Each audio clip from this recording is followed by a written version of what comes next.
وتأسيس مكان الصحوة لجزء 1 من 8 ضمن سلسلة بين المعلمة والتلاميذ مقدمة باللغة الإنجليزية في 24 ديسمبر 2018.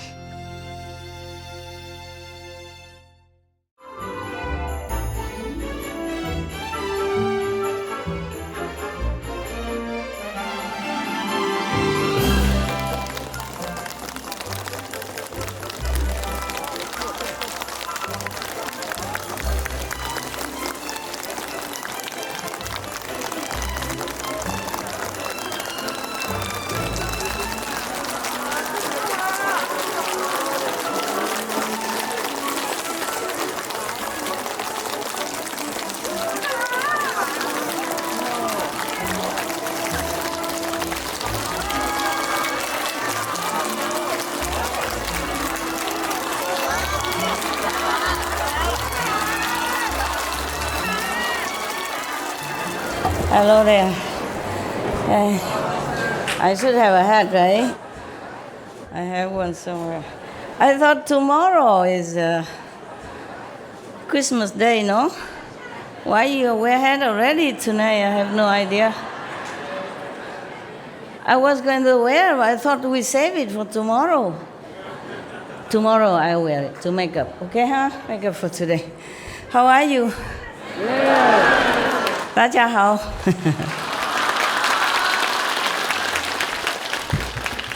今天已经圣诞节了吗？ Is it already Christmas today? Huh? No, huh? After midnight, right? I have 3.5 hours, then I can run back to it. Okay, thanks a lot. Thank you. You look good in hat. My God, the Taiwanese, they really can. Did they tell you to bring, or they just give it you here? Wow, how can they buy 10,000 hats in one day? More than 10,000 perhaps. Oh, incredible, incredible, incredible. Wow, wow. Wow. All these are nuns? Yes. Wow. Omitofo. Hare Krishna. You monk, you can sit up here, love. Monk, missionary, you can come up, sit here. Yeah, are you missionary? No, then you sit there. Only for monks and nuns. Just to respect their wish to be alone. You can sit on there, it's softer and warmer. You left everything at home. At least you can have a little comfortable here. If it's you, you would want to be comfortable. So just make them comfortable as you are. You should do everything just the way you would like it for yourself. It's so simple, my God. Huh? If you're uncomfy, you can also come up and sit a little bit higher. If you have a cushion, it's good. You should take care of yourself, okay? Because you are many. I'm only one. I can't take care of all of you, huh? For the elderly, you should take better care. You know why? The monks especially, because they sacrifice all their life for what? You know? For you, or for, at least for themselves, to be liberated. At least they take care of themselves. The elder monks and nuns, they have spent all their lives in asceticism already, okay? The one who really want to practice, want to follow the Buddha, or want to follow Krishna, or want to follow Mahavira, whomever these masters are, they really want to follow this ideal. So in all their life, they already endure a lot to reach God, whether they have reached or not, but they have done their best, you know, everything they've done according to the ideal, okay? So we, especially the elder monks and nuns, you know, they have been enduring all their lives already, so it's better we take care of them. When we were younger, we're invincible, yeah? And when we're older, it's more difficult to adjust to different conditions. I keep telling you all the time. Yesterday I want to tell you something, and I tell you now before I forgot. I just say something, remember, like in the white magic? Because you were talking about trees. Remember that somebody touched some trees here and then he felt the vibration, whatever that is, the blessing or the response, the love, whatever he felt, the tree. And he called that maybe Buddha tree. Yeah, all the trees are Buddha's tree, or magic trees. If you have respect for them, they respond. And they help you also, yes. I remember some other people will come and talk to the trees and all that and have a wishing come true, their wish come true and stuff like that. Because remember last time I told you the story about the Kusha grass gods? Yeah, there was Shakyamuni Buddha, one of his reincarnation. You were not there. Oh, you forgot already. All right, so simple. Every grass, like big, maybe a group of grass, every tree has spirit of some kind that dwell in it. Yeah, take care of the tree, or that is their dwelling place. They are assigned to stay there, and that's their home. Yes, and they do bless the surrounding as their job. Just like police or something, he's assigned to some special station and give him a motorcycle, something like that, to work with. Now, trees, they do have their magical power, their healing power, loving power, and they do help you with advices and all that even, but you, the deaf, don't hear nothing, see nothing. Yeah. So one of your brothers touched a tree and then he felt something from the tree. Now you know what I'm saying is true, yeah? You heard it yesterday, right? Now you know, at least you, the one who experiences, know that what I told you is the truth. I tell you the truth all the time. But at least that, in that aspect, you know one truth, okay? We sometimes don't believe the Master until we experience it ourselves. Never mind, I'm very patient, okay? Very, very, very patient. I wait for you eternally until you know it yourself. Now, the trees and the grass and the plants, they all have their blessing power. I even told you that in Cancun. All right, so now, in the white magic kind of practice, people even advise you, like you make friend with one tree that you like, and then if you are sick or you have problem, you just come and hug the tree or tell the tree your problem, and then promise you come back again to visit, and then you will get better. Yeah.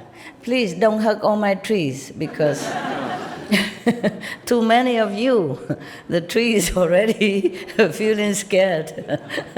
Because everybody hugs, then the tree will become like their skin will get worn out. Let them be, okay, huh? No touchy-feely, huh? You are saying already you should bless the trees, not vice versa, shameless. I'm just telling you, this is some kind of white magic that people practice like that, okay? Yeah. Of course, there are many other ways to practice. It's just because yesterday you talked about the trees, so I want to mention that to you as well. Huh? Okay, now, where were we yesterday? Yeah, okay. The precepts are very important, not only for nuns and monks, but for you as well, if you want to be liberated while you are taking care of your duties in the world according to your karma. Yeah? Not everyone can be nuns and monks, of course. It's a very difficult undertaking. It's very difficult. It needs a lot of discipline, a lot of training yourself, a lot of self-introspecting, a lot of sacrifice, yeah, for personal taste, personal freedom, everything, many things. Yesterday, when I given you some cookies or crackers. I say, if you're hungry at night, maybe you shouldn't eat a lot, but you can eat a little bit of this to calm your stomach. I was talking to the nuns and the monks, and then one of you said, I'm hungry, master, hungry, master. You always hungry when you see my cakes or my so-called blessed food. I was talking to the monks and nuns, because the monks and nuns sometimes they don't eat in the evening. So I thought, okay, in case it's cold here and your time change, and if you're really hungry, eat little bit of this exception. I was talking to these people, not you. Because you can always go kitchen anytime, after midnight, before midnight, and then take something to eat. The monks and nuns, they don't do that. Maybe because they don't eat in the evening. Maybe because they keep the dignity. I was worried, the monks and nuns, because of time change from their country here, and maybe here midnight is there, midday over there, or before midday. So if they're hungry, they could eat a little bit to calm themselves. And then they meditate to erase that, whatever's supposed to have, if karma.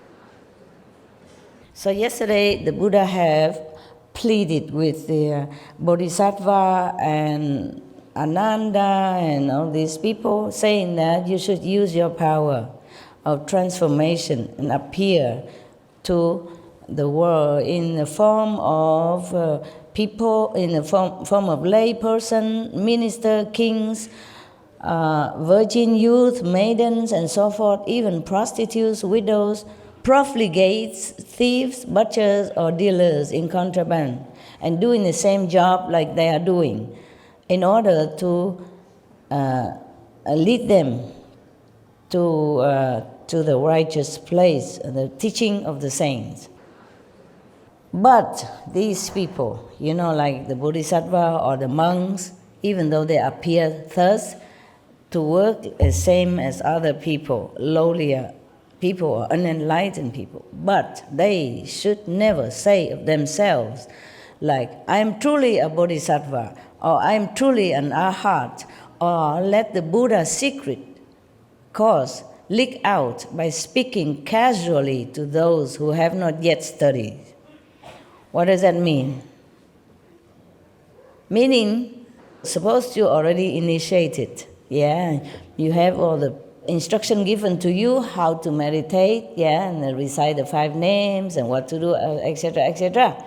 You should never tell that to other people who are not yet acquainted with the teaching and who not even know what the 5 names meditation. Of course, as I told you at the time of initiation, you keep all that to yourself. Same here. Otherwise, if it's not, then why the Buddha say that? Because it is true that the initiation should not be told to the people who are not acquainted to the teaching, or who are not aspiring to become one of the meditators or the truth seeker, and those. Just like Jesus say, do not give pearl to the swine. The pearl, the precious pearl, is likened to the teaching of God, of the initiation, precious teaching. We should not just go out and just say anything about that when they're not ready. Then the Buddha continued, how can people who made such claims other than at the end of their lives, and then only to those who inherit the teaching, be doing anything but deluding and confusing living beings and indulging in a gross false claim? So Buddha warned us that we should never do that. Maybe at the end of their lives, and then only to those who are already in the path, who inherited the teaching. That's what the Buddha meant.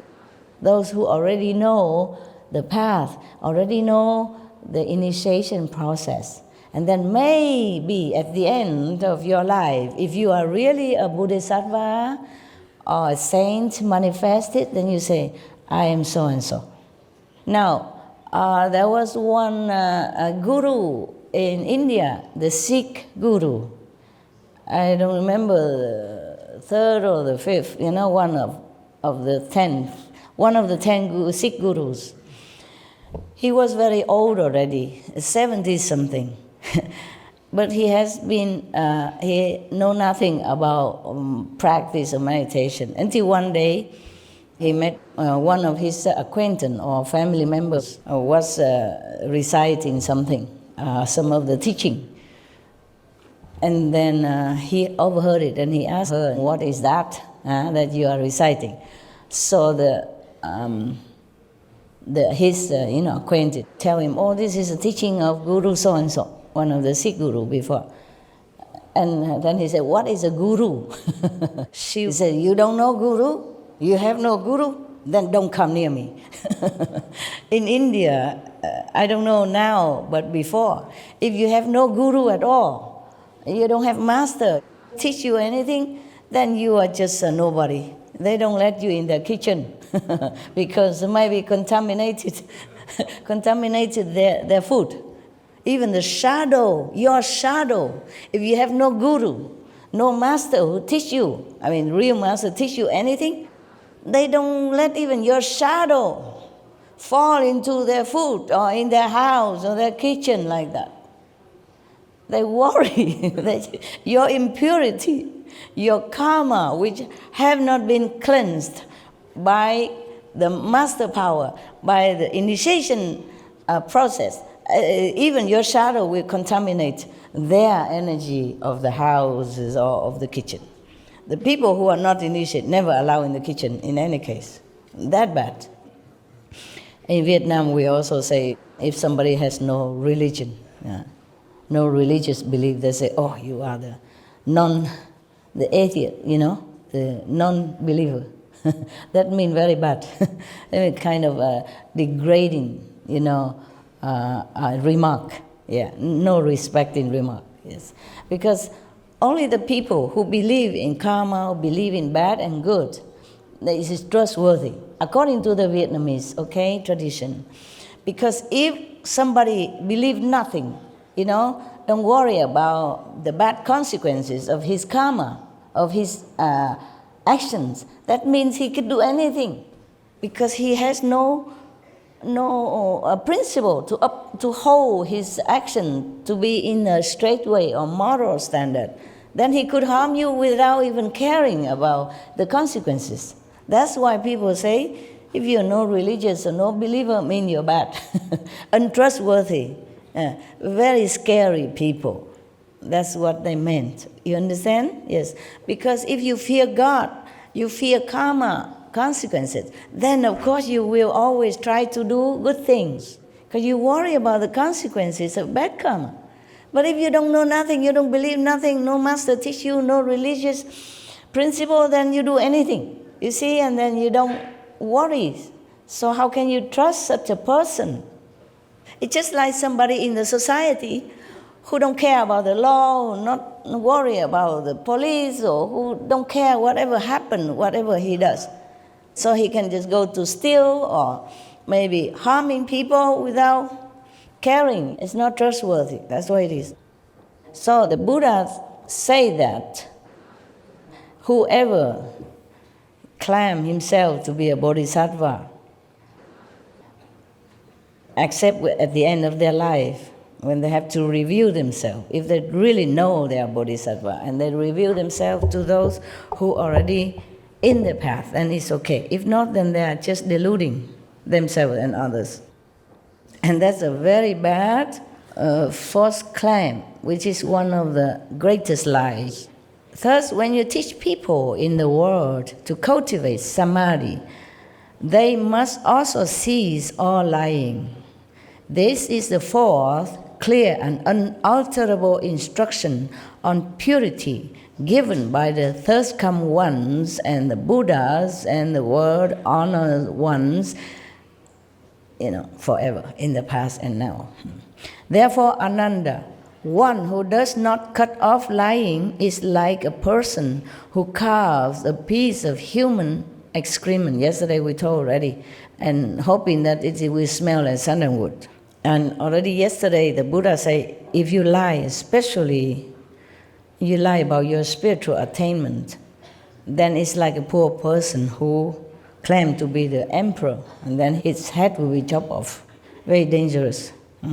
So you like cutting off your enlightenment possibility now and in the future if you tell lie. This is a problem. Some people, it's just habit to tell lie. They don't even realize they're telling lie. Or they just make some excuses, and then to tell it as if it's true. And they think their excuse is valid anyway. Even though they know it's just an excuse, it's not valid at all. They still say an excuse. And that is also lying. When you know it's not true, you just make up an excuse to cover up your action. Then it's no good.